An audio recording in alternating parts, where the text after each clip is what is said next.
Oh, that's hot. That's hot.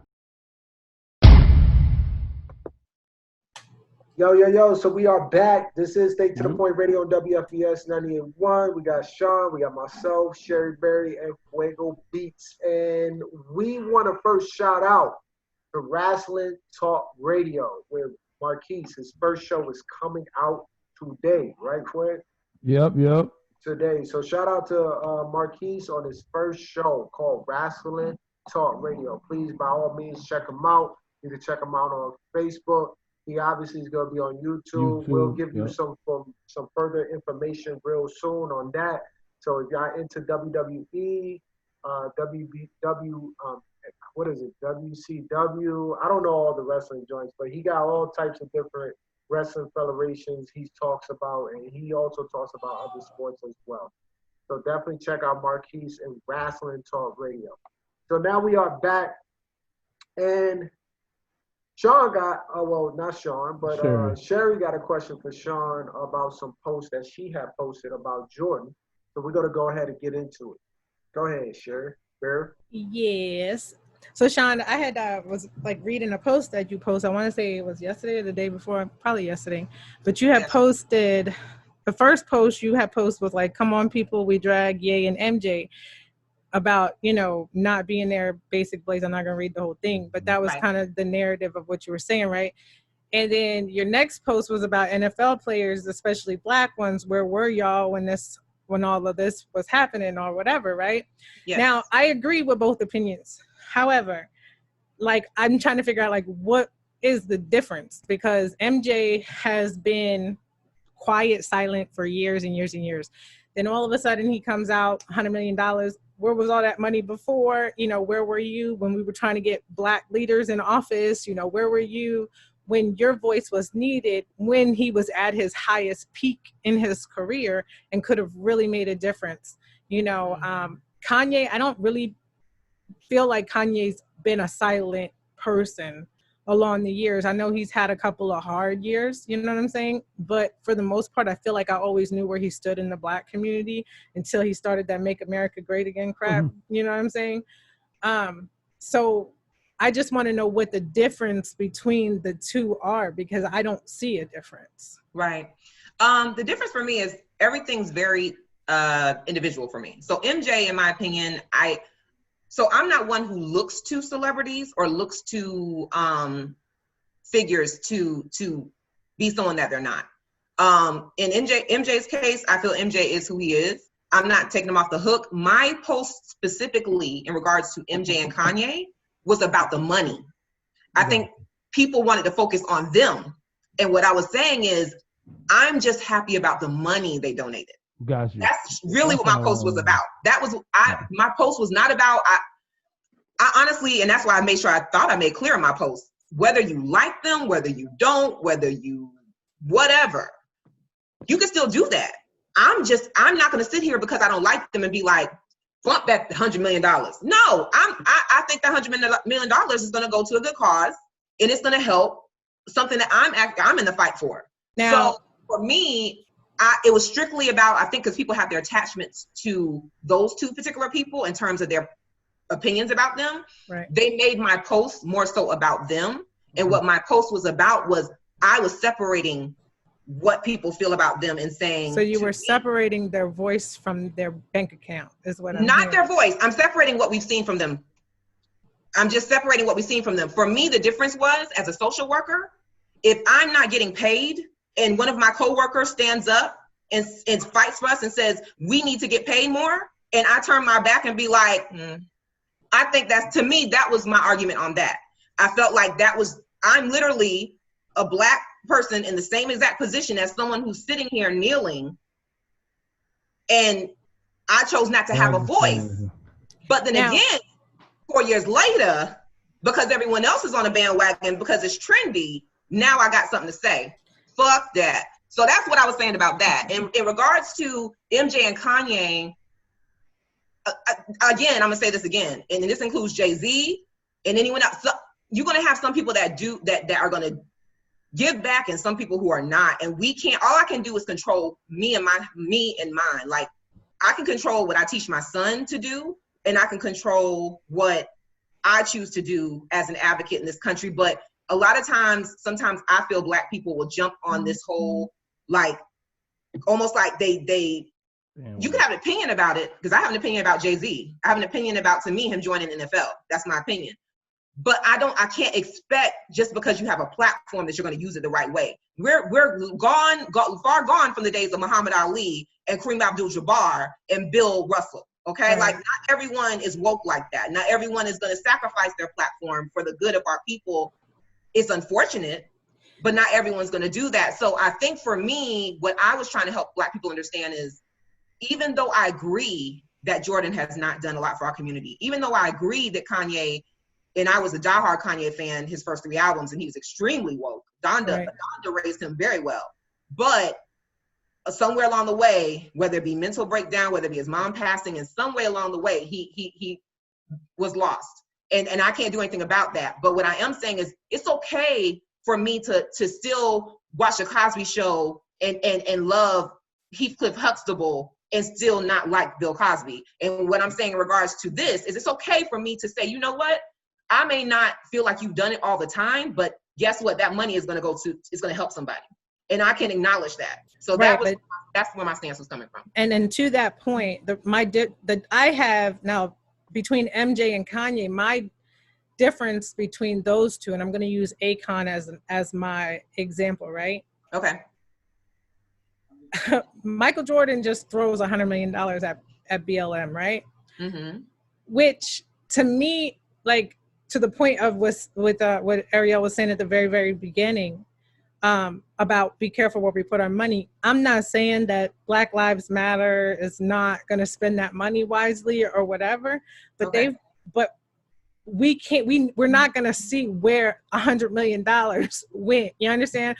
Versus Kanye went ahead and did, paid for his daughter's college tuition. I mean, his money was directly put in direct places, and you can see it. And I use Akon as an example of a great example of that, and really helping the Black community, or where he's from, because Akon is, from Africa or whatever, and he has got those roots. But his money, you can see where his money's going. How many of us have donated to Africa, and then you're like, okay, what is that money going to?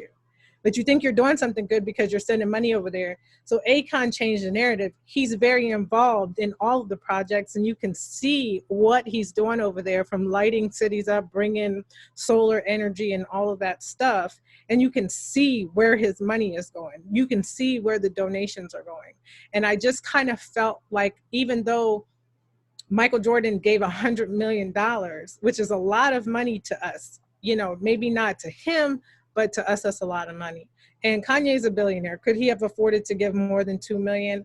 Yes. But his donation went specifically towards something, and we know what he donated to, where the money's going, and why. You know what I'm saying? And for the Black Lives Matter, I don't know where that money is going. Are we ever going to know where that $100 million is going? That's a lot of money. I agree with you. I mean, for my post, it really wasn't about where the money was going. I didn't even get that far into my post. My post was strictly about the fact that I appreciated the money that they gave. That was it. I didn't go dive that deep into it in terms of, who gave what money to where and how, and if what money was going to be allocated or used properly and what wasn't going to be.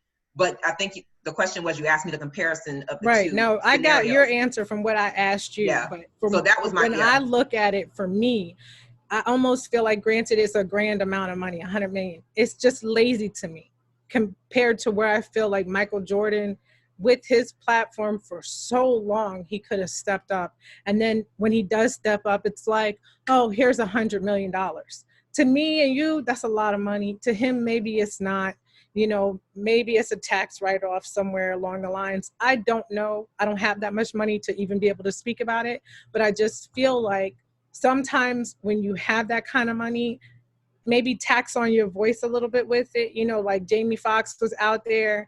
But do we want fakeness? Because we just talked about Drew Brees, and so that's my only thing. With I don't want fakeness, but it's just, that's what I'm saying. Like, is that just because it's money, we're supposed to just take it and be okay with this. So Trump don't like us. So if Trump decided just to give a bunch of money to Black Lives Matter tomorrow. I mean, if it was going to go to benefit people, I can separate the two. Like, I don't have to. I think that's maybe I have a lot of separation in what I'm saying.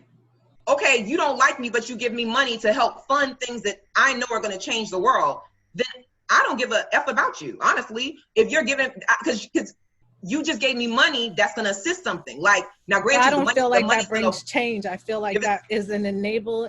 Money really ultimately only enables something to continue unless you're directly placing that money into a Black community and changing that community, changing the actual narrative of that community. You're not fucking changing anything with your money. Well, I've seen money do a lot as a social worker, and I've seen a lot of organizations receive money and be able to do a lot of things with that money for the community that I work in. Right, so but that's what I'm saying. That money does change things. Not that it doesn't do for the community. It's not that it doesn't provide, but it doesn't change the narrative, Chandra. It doesn't. It's okay, so the money helps me, who's a social worker, do more of what I need to do to change the narrative as a person on the ground. So the money is not necessarily directly throwing money in someone's pocket. No, they're not doing that. But when you're putting money into an organization that is about change, and they now have more resources to provide to families and more programs to initiate and more workers to hire and everything else that's needed to create the change you're talking about, which I do every day. I guess it's apples and oranges for me. For me, I completely agree with you. I would love to know that every Black person is out here doing their part. Unfortunately, a lot of them are not, and I don't have time to be in their pockets, because I'm out here trying to do what I need to do to create my legacy for myself. Because that's all at the end of the day, as Black people, that's really, we have to start with us. And it's amazing that LeBron James is who he is. Thank God that he has a school that he has, because that's not only intervening. That's a change. But that's a change. But that's what I'm talking about. But that's going to also that's also going to be preventative, because he's basically starting a school that's now watering seeds that those young people are going to be able to do that. But the same thing, if you have, and I'm not arguing the terms of where the money's going. For all that I know, and anyone correct me if I'm wrong, I've not heard anything negative about Black Lives Matters organization in terms of the groundwork and the things that they're doing. Now, if you all can pull articles that says that they're counterfeit or there's some things that they're doing that is unjust and money's going to the wrong places, then we could talk about that and y'all could definitely enlighten me. But to my knowledge, I don't know about that as of yet. When I see money like that, and Michael Jordan's not the first, but when I see money like that being thrown around, and I think, and what I know, not what I think, but what I know about Blacks being the number one consumer in this country, however, we don't really own shit. That's the problem. Because, the number one leading race in America that owns shit and their money recycles back in their community is the Asian community, because they shop within their community, they do within their community. And Blacks, how long a Black dollar lasts in a Black pocket before they spend. That's the problem though, Chandra. And that's what I'm saying. But I also think giving money to NACA will help people own more stuff. So money does help. Right, but that it's not like Black people are literally at the bottom of the chain when it comes to how long their dollar lasts in their pocket. And that's my problem. So not to discredit what you do for a living or anything like that, but Black people, they don't need fucking handouts. Black people need an opportunity to have businesses and things like that, and they need to be there for each other, and we need to build our communities, and we need to bring the ideal of Black Wall Street back to our communities. That's what we need. And I don't want you to associate what I do as I need to separate those two right there, because what I do is not a handout. What I do is go into the communities and work on the ground to assist people who are hurting and to help build bridges. Right. So and like I said, not discrediting what you're doing, because they're not saying that those things are not needed. But what I'm saying to you and to everybody is that the idea that these temporary fixes, that's what they are. Those are temporary fixes. What's a temporary fix? To be out here just doing stuff and going in the community. It's not a permanent fix. A permanent fix would be something like what LeBron James is doing, opening Black schools, educating Black children properly, so that they could go out here and own businesses and change the narrative. But do you know, when you say a temporary fix, do you know what I do is go out here and prevent children from being You're taking it personal, Chandra, no, because I'm not talking about you. I'm talking about in general, you or whoever, when they go out into these Black communities, you're taking it personal. I'm not talking to you directly. I know you're not talking to me. I'm talking for the people who go out here in these communities. I'm speaking for us, because it's a lot of us who go out in these communities, and we're basically the ones who are helping those children who are going to LeBron school be able to sit there and focus on their studies instead of focus on being abused at home. Right. Or having housing to go home to, because they're not going to be able to focus on any of that stuff if they don't know where they're sleeping every night. So right, which is the community that are genuinely helping, and money that's being allocated all the time to those things, even though it's from people we may not like or may not even give that much or give I'm not discrediting that, Chandra. I'm not discrediting that. That's not what I'm saying. Okay. What I'm saying is that ultimately, in order to change the narrative of our communities, we need to educate our youth at this point to stop leaving our own neighborhoods to spend our dollar, because that's the only thing that's going to change the narrative, because that's what makes this country go around. It's not good people. It's not none of that. It's money, whether we like it or not. So, okay, let me ask this. If it is money, why do we care if Michael gave that? Because I want to know that I get it that you're saying, that's what you're saying is in hopes that, right? In hopes that money does go back into Black neighborhoods, in hopes that, you know what I'm saying? I know you got some stuff going on. I'm listening, y'all. My order just came. I'm listening though. I'm listening, Sherry. I'm hearing you. But I'm just gonna step away. But I'll be at the door, so I'll still be listening to what y'all saying. I just have to step to the door. So what I'm saying is, like, we want to hope that money is going to the Black community, but we don't know. You know, these people at the end of the day, you know, I'm not discrediting Black Lives Matter. I just wish that the money was being directed directly to something rather than just given to an organization for under their discretion what they're using the money for. You understand what I'm saying? So yeah, no doubt. So I'm gonna go both sides of it. So on one side, Chandra's trying to say that I'm happy that they gave money, because then the people that they gave money to could go out and they could do what they want with it. So, but and this is to like my point. What I was trying to ask, and what you asked, is that we don't really know where that $100 million is going to. So he just stroke a check, which is good. That's what Chandra's like. At least he stroked a check. Good. We needed the money. Mm-hmm. Your point of view is, okay, he stroked the check, but you would like to see that he said, I'm donating $100 million for ABC. A grocery store in this neighborhood or something like that. Something. Yeah. Right. So that the money, because ultimately when we're spending money in our neighborhoods, guess what? That money comes back to our neighborhoods. Absolutely. Then we're changing the narrative of our neighborhood. No, we should not have to drive 5-6 miles outside of our neighborhood to spend our dollar here, this, and next. We need Black-owned businesses. We need grocery stores in our neighborhoods. We need banks that are going to loan to us without 28% to most people, because not all of these payday loan places in our neighborhoods. You understand what I'm saying? Yeah, and that goes to honestly. I mean, if you drive through a Black neighborhood, and you look at who's in our neighborhood, and even when I go back to what I'm saying about the Asian community, they're everywhere in our neighborhood. They're everywhere in our neighborhood, and that money does not go back to our community. We go and we buy the pork fried rice and shrimp fried rice, and we go get our nails and stuff done and all of that. That money is not being recycled back to us. We have no residual income in these neighborhoods, and because of that, we are not going to ever change the narrative until we get back control of where our dollar goes. And it's just that simple. Yeah. And so I see both. But this goes back to a couple of shows ago when we were talking about supporting Black businesses. That's the problem, is the support is not heavy. It's the customer service. It's all these other things that take place. I understand. No, Sherry, don't get it twisted. I agree with both of y'all guys. Sherry, Chandra is talking about this, the first step. You talking about the future.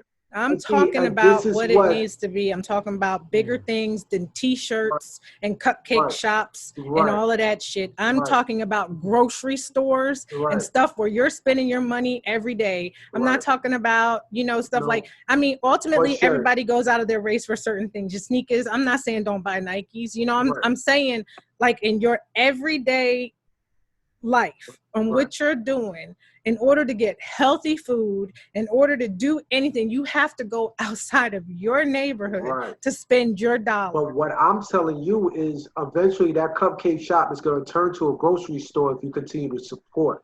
And see, this is what I'm saying is continue to see the baby steps, right? Because everybody's got to go through that baby steps. Remember, as a black culture, we got to go through We're lying to ourselves to and say that the shit. money is not there right now, Ariel, is my point. Right. The money is. We're lying to ourselves to say that the money is not there already. No. It's a You're lie. right. That's no, a it's lie. getting snatched. No, it's getting snatched. It's getting snatched. It's not. Let's be realistic here. Like the money of $100 million, you telling me that it's going straight firsthand to the black community? Absolutely not. It's not. Let's be realistic here. They're not going to allow us to uphold that much money like that. See, the problem is it's getting donated by one man, but where's the group at? We have to have a group. We have to have a certain is he gonna fight? Like, I'm not saying that he's not, but $100 million is not a small investment, right? It's definitely so not. If you're investing or whatever, you have the money to have people to make sure that money is being allocated. So I'm not saying that $100 million is not going to what I think it should go to.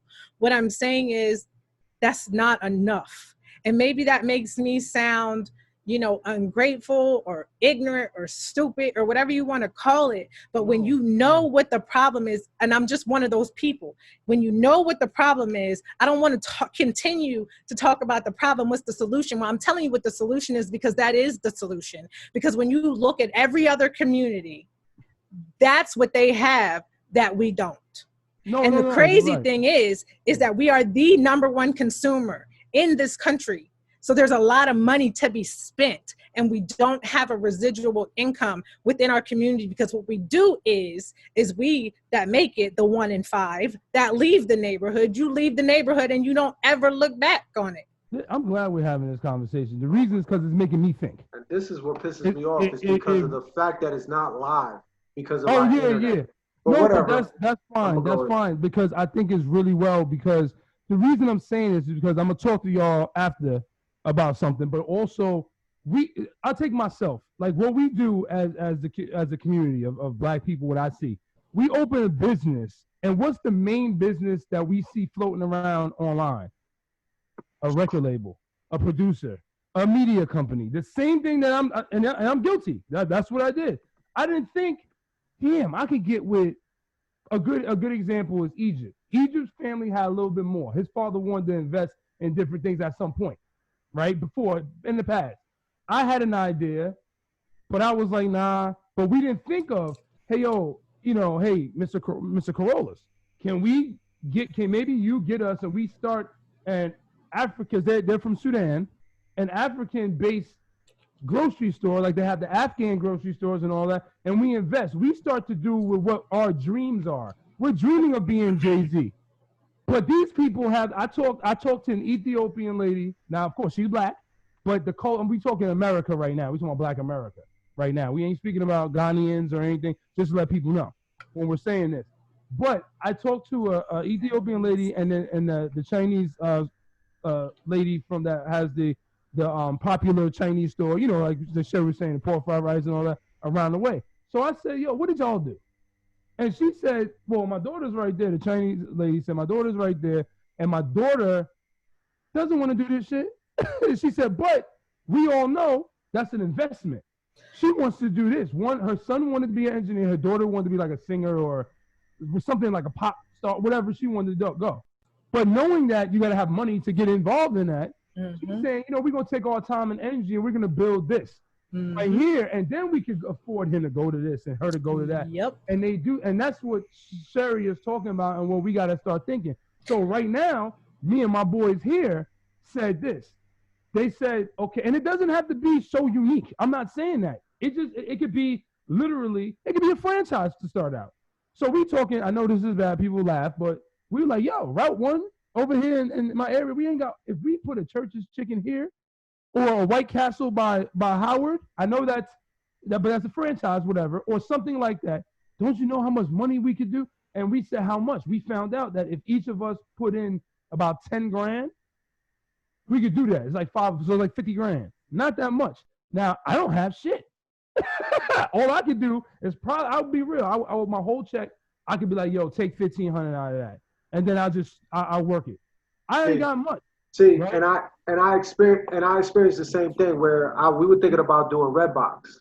I remember when Redbox first came out. I was trying to do that. Yeah, Redbox first came out, and we were looking at it. It was like, yo, this is a hell of an investment. Me and my dad was talking about this shit. Yeah. And we were looking into that, and you can actually get a Redbox for $25,000. Literally $25,000. You could go ahead and get a Redbox, and that's your Redbox. Now you, as a worker, all you have to do is refill those movies whenever you get that shipment. That's all you have to do is boom. And what you do, you get a great, I think it's like 60 to 70% of the sales that goes through that Redbox. So like we talked about it, but see, this is the problem with the Black community. We some hell of a great dreamers. We love to talk it, but do we ever go full throttle and stay consistent? No. Yes. A lot of times we don't stay consistent. But to Fuego's point, when he was saying earlier, when you're talking about the Asian community, there's not one nail salon that I have been in, right? That they're all related. Okay? They're all related.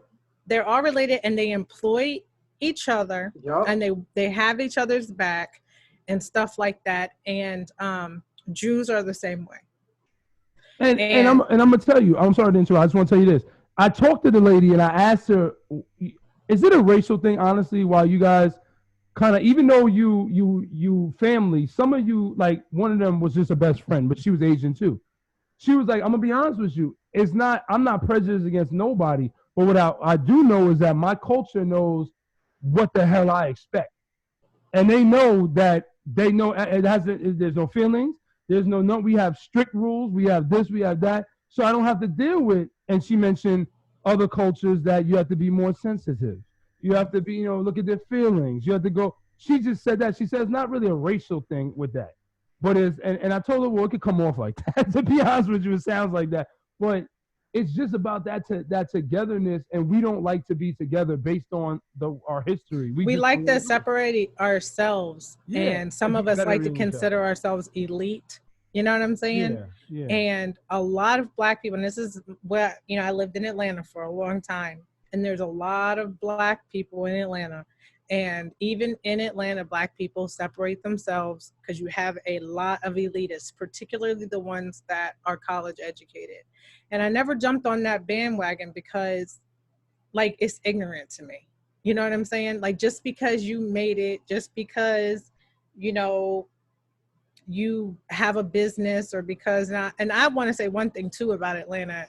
I'm not knocking none of that, because it was really nice to see as many entrepreneurs and Black people really having money and living in nice neighborhoods. And I was explaining, like, I live in South Carolina now, and living in Atlanta, in that, in the suburbs of Atlanta, it's not very segregated. You have Black people in high-end neighborhoods and white people, and then you go to school, good schools with white kids, and it's not like you don't feel like you don't belong there. You know what I'm saying? Yeah. But like here, it's a completely different feeling. You know what I'm saying? Like, you go into the higher end neighborhoods here, they just looking at you like, why are you here? You know what I'm saying? And it's very segregated in Greenville still. And I just think Black people as a whole, what we have to do is, just because you want to live on that side of town doesn't mean forget about where you came from. You know what I'm saying? Because we're not going to be able to change the narrative and make that 1 in 5, 2 in 5, and then the next generation 3 in 5, if we continue to make it and walk away like that never happened.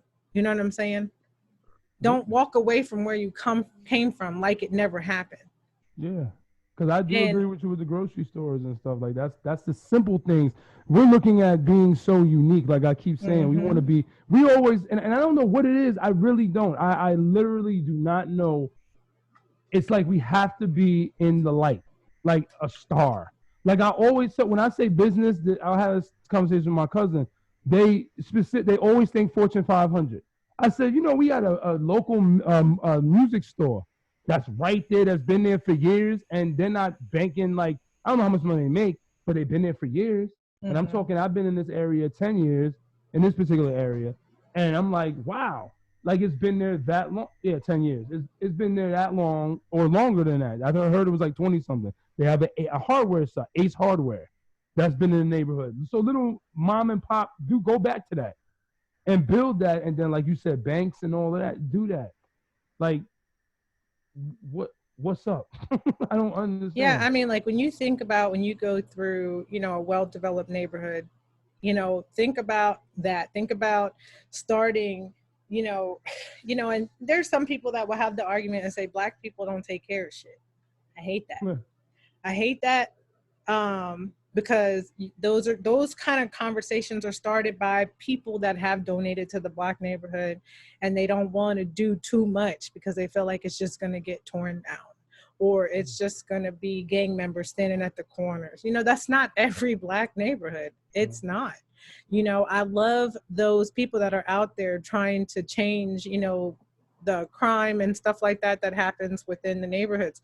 But all of that stuff should change with more income, more legit income coming into the Black neighborhoods. Because then you start giving these little boys something to look forward to rather than the idea that they can't be anything. You know what I mean? Or girls, instead of putting up strip clubs at the corner, we got other things at the corner. You go in a Black neighborhood, you see strip clubs. Outside of those strip clubs, you see drug dealers, you see all of this stuff, liquor stores. Like, we have to be more, like, I've been to those town meetings where you sign a petition to keep certain things out of your neighborhood. Why are we not doing the same thing? You know what I'm saying? Why are we not trying to keep these liquor stores out of our neighborhoods? Why are we not trying to keep the strip clubs out of our neighborhoods? You know what I mean?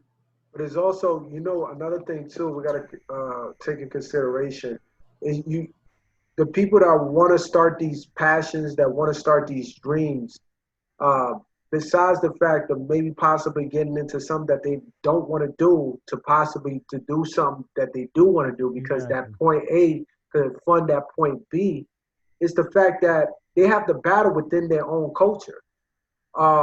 Besides the white America makes it hard enough where you have to go through licenses, you have to go through inspections, you have to go through all this. They trying to tear anything Black culture wise that could up the community, that could value the community, because they are trying to segregate everybody. But you have to go through all of those regardless of what kind of business that you have. You do. My point that I'm making is that strip club. Let me say one more thing. What I'm saying is, refer back to our culture, is that our culture makes it hard as well for us. It's not just like you were just talking about the Asian community of starting nail salons, starting the hair where you can pick up your weave and your wigs and all that stuff, and also they have the Chinese spots, right? All of them come together to make that happen. Because they're smart. Yes, you're right. They smart, and they support each other. They bring up their family members. Okay, some of them probably don't even want to do that, but they do it because it's like, hey, you want to do this? Yes. So come here. Let's come together and make it happen. But us as a Black community, we want to continue to be selfish. We want to do things our own way. We want to do it this way. No, I want to do it this way. No, I want to do it this way. And that's how things break up. We literally like a fucking boy band, where it's like B2K, everybody wants to dance and be the lead singer and not play their role and lead their way, like make this empire grow and then break into to the umbrella. Stay underneath the same empire, but break into pieces. Like, that's why I rep it, like for example, Jay-Z. There's a lot of things that Jay-Z did. Jay-Z did some, let's be realistic, he did some sneaky, shady shit to be where he's at right now.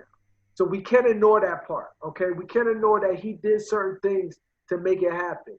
He hopped on people's backs, okay, to get him where he wants to be, right? But then as soon as he got established and he became this billionaire, he started dishing out money to where it mattered. He's like, all right, I'm not gonna have I'm forgetting the word. When you have this on your back and you don't want to mess up your life and you don't want to die knowing that you did something wrong, let me do it the right way and give this money to the right people, to our community the best we can. Let me get the right people together and break pieces. Let's break bread. Let's break bread and make this happen. So he made it right towards the end. But sometimes you have to do a little bit of wrong to get to the right. There's certain paths that you have to do that people might not be willing to do. They might not be willing to sacrifice. They might not willing to go the extra mile, even if it's for an extra dollar or two. They just might not willing to do it. So if you're not willing to do certain things to be established, to make it, what are we talking? And then you turn to a hater all of a sudden when somebody does. That's us as a culture. This is what we do to, and I'm not saying everybody. I'm not saying everybody. Okay, because that's what I was about to say. And I don't like it because white people do that. You're generalizing. No, I'm not saying that. That's why I took a few steps back and said, hey, I'm not saying everybody, but I'm saying majority of our Black culture, that's what they do. Right. But I guess like what I'm trying to say is that really it starts with a voice, and it starts with, people calling a meeting and people giving the example of what if, you know what I'm saying? What if that strip club was a dance studio for young girls, for affordable, for, what real people could pay. My children, my daughter's in gymnastics. It's not cheap. It is not cheap to put your daughter in dance classes and gymnastics and all that stuff. Why not? Like, what LeBron James did to me is what needs to happen. You hear so many people, like almost like you've seen that movie, what is it called? The Hate. I know what you're talking about. You know what I'm talking about? That movie about the boy getting shot by the cop, right? The Hate They Give or whatever. How they had to send their children all the way to that private school for them to get a decent education. Why should we have to do that when we can have more people do like that $100 million? Like that would have spoke so much to me if that $100 million would have went to putting a school or starting the foundation at least for a school in a Black neighborhood.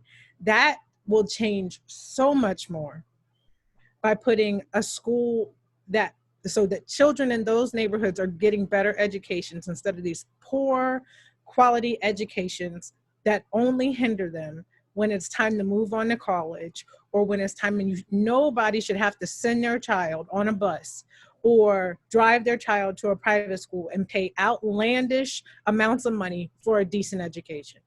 Mm-hmm. That's ridiculous. So when my argument with Chandra is, yes, the $100 million is good.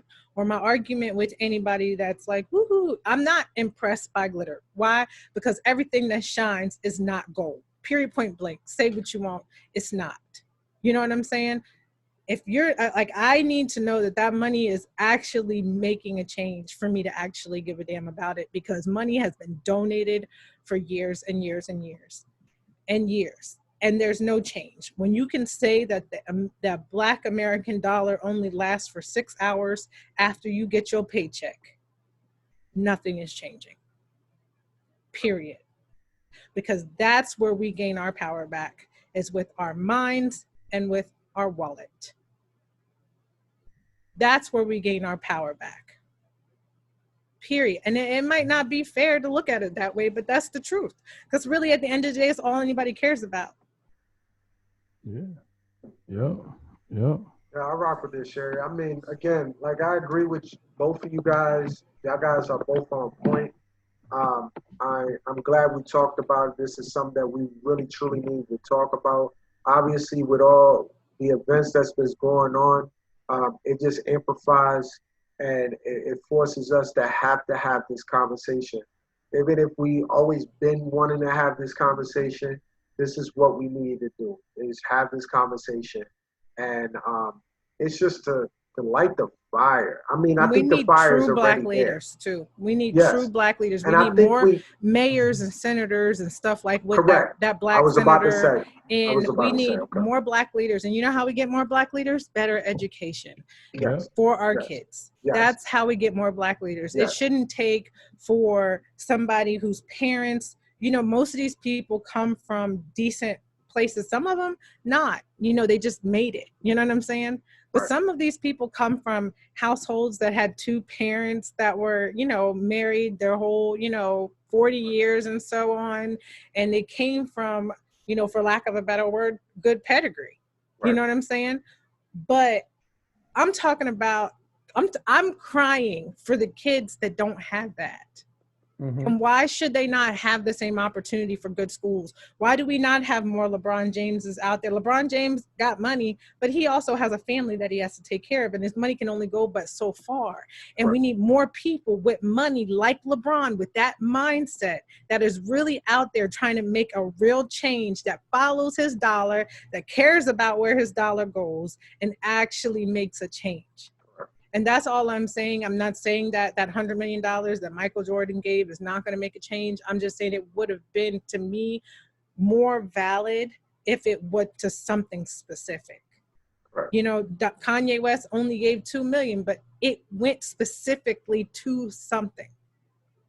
He's not educating a whole community full of kids, but he was like, I'm going to pay for this little girl's education. That means something. I would hope that Michael Jordan's money does end up paying for, a lot. That's a lot of scholarships. And I really hope that that's what it's used for. That's a fact. But yo, we're going to go ahead and go into our last commercial break.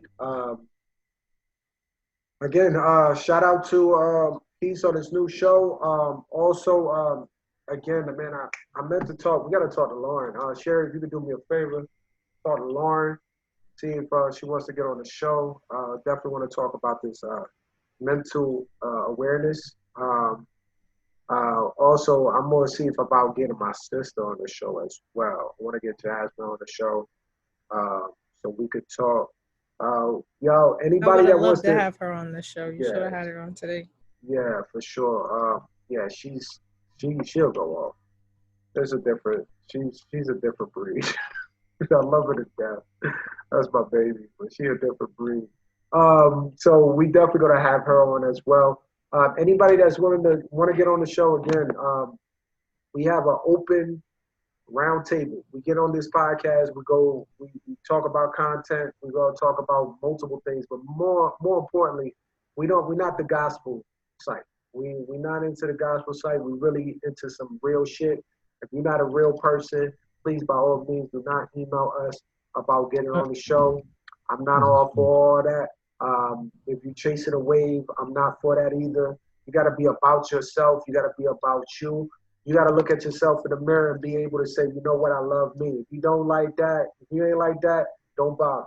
All right. Again, email us at staytothepointradio@gmail.com. If you're down for the show, you can also hit us up at Stay to the Point at Stay to the Point on Instagram. And we also got a Facebook page as well. So definitely at us, get at us, message us. We always on. You feel me? So again, we're about to get into a commercial break and we'll be right back.